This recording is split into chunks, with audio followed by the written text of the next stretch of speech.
इस शहर को ये हुआ क्या? कहीं राख है तो कहीं धुआं धुआं। क्यों कोई कुछ नहीं बोलता? चुपचाप धुएं को क्यों झेलता? हो गई बर्दाश्त की अब इंतहा। बुझे सिगरेट बीड़ी दिखे जलती जहां। पब्लिक प्लेस पर सिगरेट पीना मना है। उल्लंघन करने पर होगा जुर्माना। धूम्रपान ना करें ना करने दें। धूम्रपान पड़ेगा महंगा। खुशी कौन नहीं चाहता, लेकिन किस कीमत पर? धूम्रपान महंगा पड़ता है। धूम्रपान आपके लिए हानिकारक है और आपके चाहने वालों के लिए भी। धूम्रपान पड़ेगा महंगा। सिगरेट पीना कैंसर का कारण और जानलेवा है। शराब पीना सेहत के लिए हानिकारक है।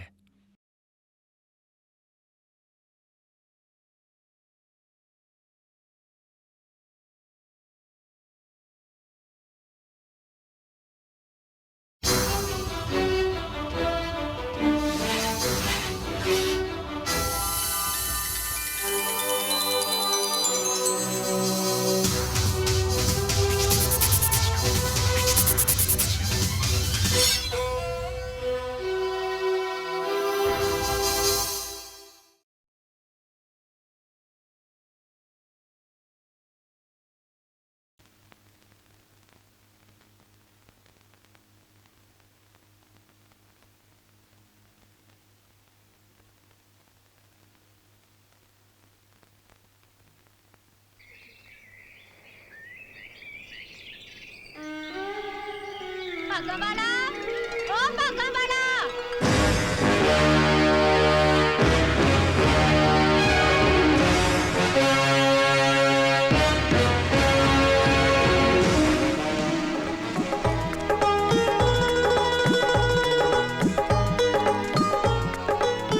पगवाड़ा, मेरा पुत्र, मेरा शेर, आजा आजा आजा। दादी माँ, मेरा नाम तो भगत सिंह है ना? मेरा तो तू पगवाड़ा है। जिस दिन तेरी पहली किलकारियां हमारे घर में गूंजी थी, मेरे पुत्रों की बेड़ियां खुल गई थी। वो जेल से बाहर आ गए थे। दादी माँ, ये बेड़ियाँ क्या होती हैं? बेटा, बेड़ियां वो प्रेतनियां होती हैं जो पुत्रों को मौत से बहुत दूर ले जाती हैं। तू तो अभी बहुत छोटा है ना, तू नहीं समझेगा इन बातों को। चल घर चल। नहीं, मैं पिताजी के पास जाऊंगा।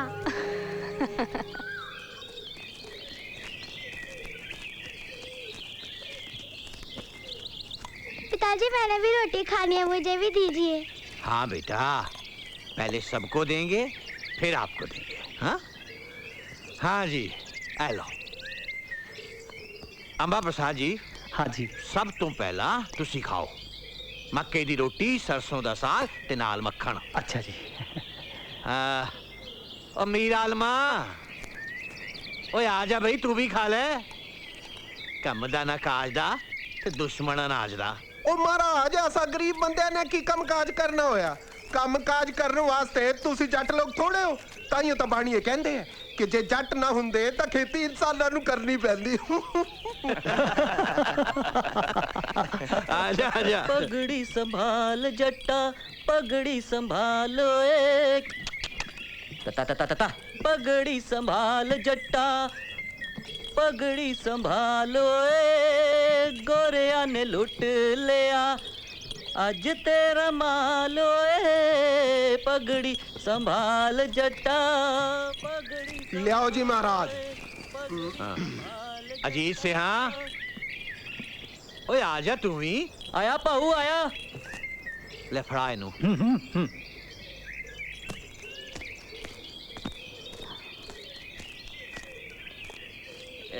अजीत सिंह, तेनू लगदा भुख नहीं लगी? भुख ता पाऊ बहुत लगी सी। मैंने सोचा पहले मीर आलम का पेट भर जाए। शाबाश। आजा पुत्र, आजा आजा, बैठ जा। अजीत सिंह, तेरा गीत बहुत चंगा लगता। देखो, ये पगड़ी हमारे लिए सिर्फ 5 गज का कपड़ा ही नहीं, ये निशानी है हमारी इज्जत और सम्मान की। वो कहते हैं ना कि जट की गर्दन कट सकती है पर उसकी पगड़ी जमीन पे नहीं गिर सकती। इसलिए ये सिर्फ गीत नहीं, ये तो जंग का ऐलान है। अंग्रेजों के खिलाफ, जिसने पूरे पंजाब को जगा दिया। और घबराहट में अंग्रेज पुलिस अजीत सिंह और अंबा प्रसाद के पीछे पड़ गई। पर इस लड़ाई में हमारी जीत कब होगी? जीत इतनी आसान नहीं है। घर में अगर एक चूहा भी घुस आए तो उसे भगाने के लिए भी डंडा उठाना पड़ता है, मगर ये अंग्रेज तो हजारों की गिनती में हैं। भगत, तू चल बेटा, अपने चाचा के पास चला जा। ले फड़।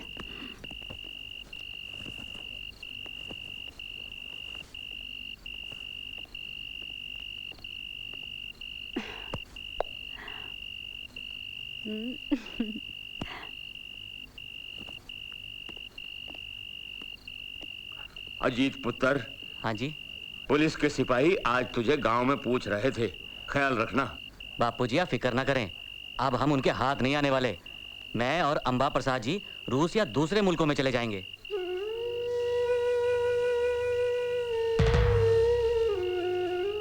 ताऊ जी, आपका हाथ कहाँ गया?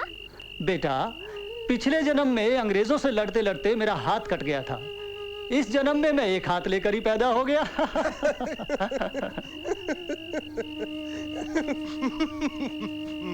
ताऊ, फिर आप एक हाथ से कैसे लड़ेंगे? अब हमारे पास एक नहीं, हजारों हाथ हैं लड़ने के लिए। कमी है तो सिर्फ बंदूकों की।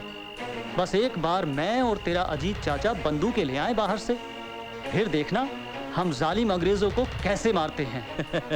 आप तो बहुत बहादुर है ताऊ, मैं भी बहादुर बनना चाहता हूँ। जन्म से कोई बहादुर नहीं होता बेटा, और ना ही किसी के बनाने से बनता है। अपने दिल और दिमाग से डर निकाल दो, खुद बहादुर बन जाओगे।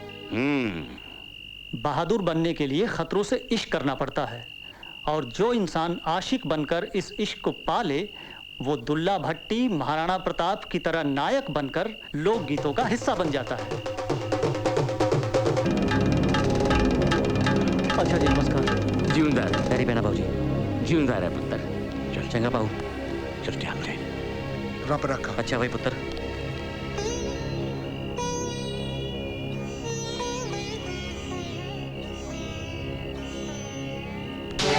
वाहेगुरु वाहेगुरु।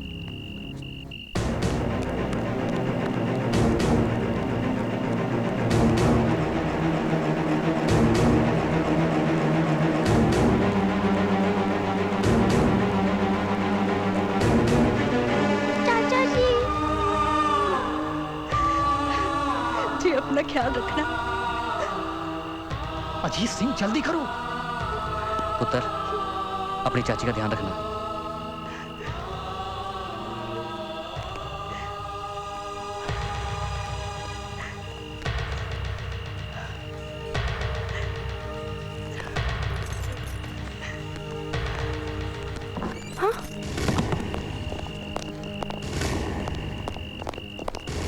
अजीत सिंह और अंबा प्रसाद कहीं भागना ना पाए।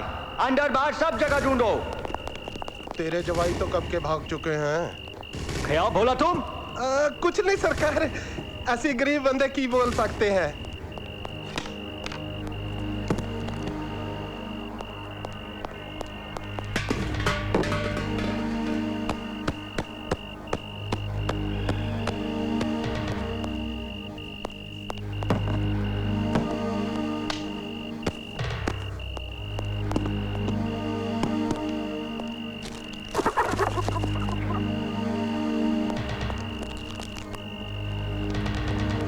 अंदर कोई नहीं है साहब। तुम लोग जा सकते हो।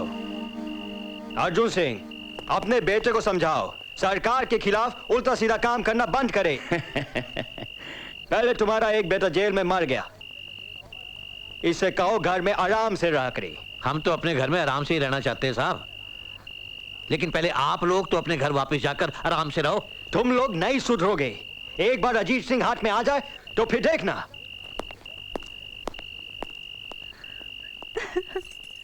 चाची, ये पुलिस वाले चाचा जी को क्यों ढूंढ रहे हैं?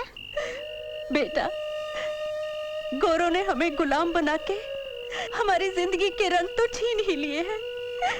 अब ये चाहते हैं कि पंजाबियों के सुहाग छीनकर उनकी चुनरी के रंग भी छीन ले, और ये चाहते हैं कि हिंदुस्तानी माए शेर जमने बंद कर दे।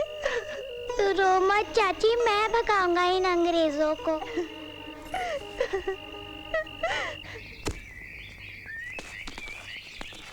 बेटे ये क्या कर रहा है? जी तंबूक बो रहा हूँ। बंदूक बोकर क्या करोगे?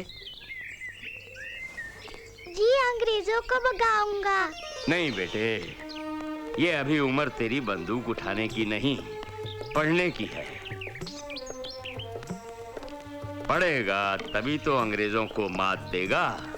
दादाजी आपके पास तो सब धर्मों की किताबें हैं। अगर ये आपस में लड़ पड़ी तो आपके कमरे में तो तोड़फोड़ हो जाएगी। नहीं बेटे, ये कभी नहीं लड़ेंगी। बेटे लड़ते तो वो लोग हैं जो इनके आगे सिर्फ माथा रगड़ते हैं, पढ़ते नहीं। दादाजी फिर ये ग्रंथी पुजारी और काजी क्यों लड़ते हैं जबकि वो इन्हें सुबह शाम पढ़ते हैं? बेटा वो इनको पढ़ते नहीं, वो बेचते हैं, वो धर्म के दलाल हैं।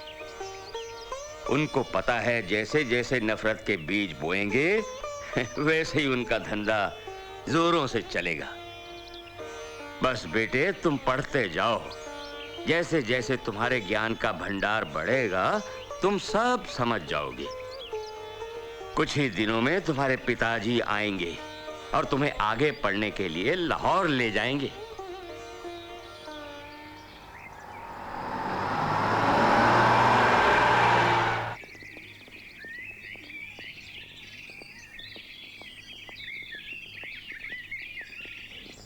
यशपाल।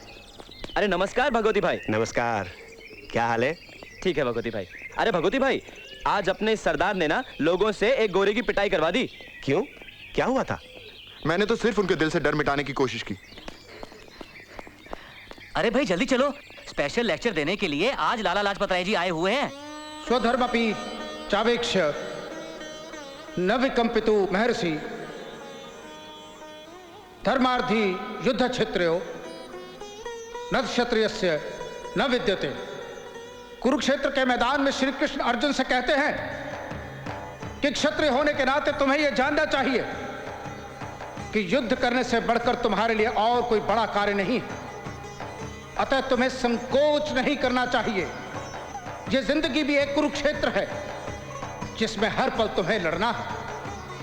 हमारे इस नेशनल कॉलेज का मकसद अंग्रेजों के लिए अफसर और क्लर्क तैयार करना नहीं है, बल्कि जिंदगी की इस लड़ाई में तुम्हें तैयार करना है। मैं और आपके ये प्रोफेसर हमेशा सारथी बनकर आप लोगों के साथ हैं।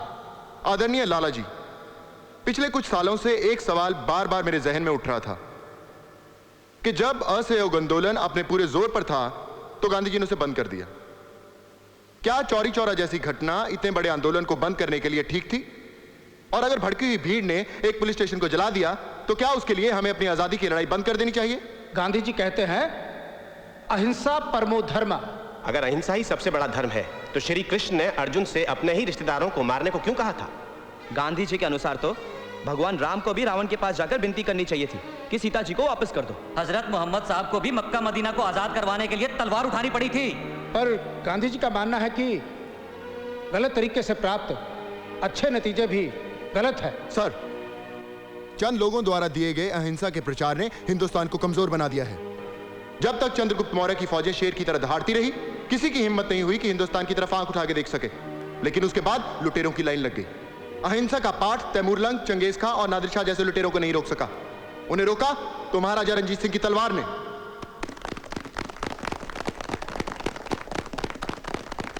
स्टूडेंट्स, अहिंसा और हिंसा बहस का एक बहुत बड़ा मुद्दा है जिस पर बहस कभी खत्म नहीं हो सकती। बहस का मुद्दा ही गलत हो तो बहस खत्म कैसे होगी?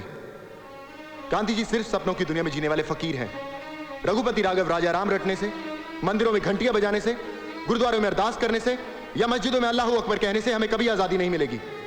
उसके लिए हमें बल की जरूरत है, विचार का बल, तर्क का बल, संगठन का बल।